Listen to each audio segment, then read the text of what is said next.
The parasitic mindset, the belief that an entity can continuously extract, consume, and drain energy, resources, or labor from a host system without contributing anything back to maintain the balance, didn't start with a specific city. It is a recurring biological and social disease that takes root whenever a system gets disconnected from direct cause and effect. Historically, it comes into being during three distinct transition points in human civilization. One, the separation from the soil, the agricultural surplus shift. When early humans lived strictly in small hunter-gatherer or localized clan structures, a parasitic mindset was a death sentence for the tribe. If you didn't contribute, hunt, farm, or guard, you directly threatened the group's survival. Cause and effect were immediate. The shift happened when societies created massive agricultural surplus and early urbanization. For the first time in history, a class of people could exist entirely removed from the physical labor of food production, water securing, and basic survival.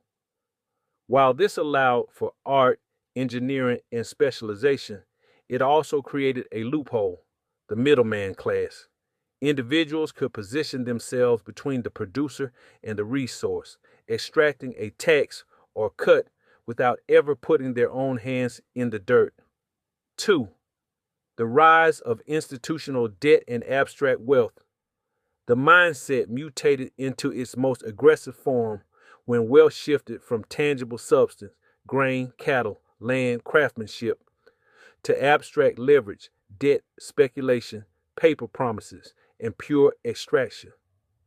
Physical reality, the parasitic loop, labor to crop to value target, to extraction to depletion, closed loop / sustain, linear / destroys the host.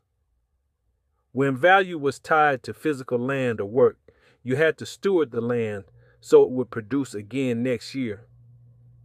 When value became disconnected from physical production, people realized they could make fortunes simply by draining existing systems, liquidating assets, and moving on to the next host before the collapse hit.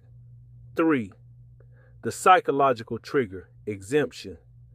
At an individual or systemic level, the parasitic mindset takes hold the moment a person or institution buys into the fundamental lie, I am exempt from the laws of nature.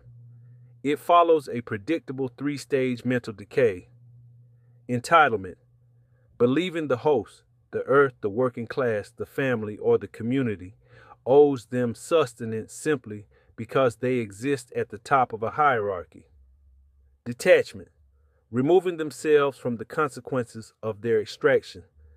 For example, polluting a river because they live upstream or draining a company's budget while sitting in a remote office. Consumption without stewardship, viewing every relationship and resource as a disposable battery to be drained until dry, rather than a garden to be cultivated. Why nature always kills the parasite. In biology, a parasite that kills its host destroys itself. True nature keeps parasitic elements in check through strict feedback loops, predators, immune responses, and resource depletion. When human systems adopt a parasitic mindset, they run on borrowed time. They can look dominant, wealthy, and unstoppable for a season. But because they violate the primary law of balance, input must equal output, they inevitably starve themselves out or get audited by the very system they tried to drain.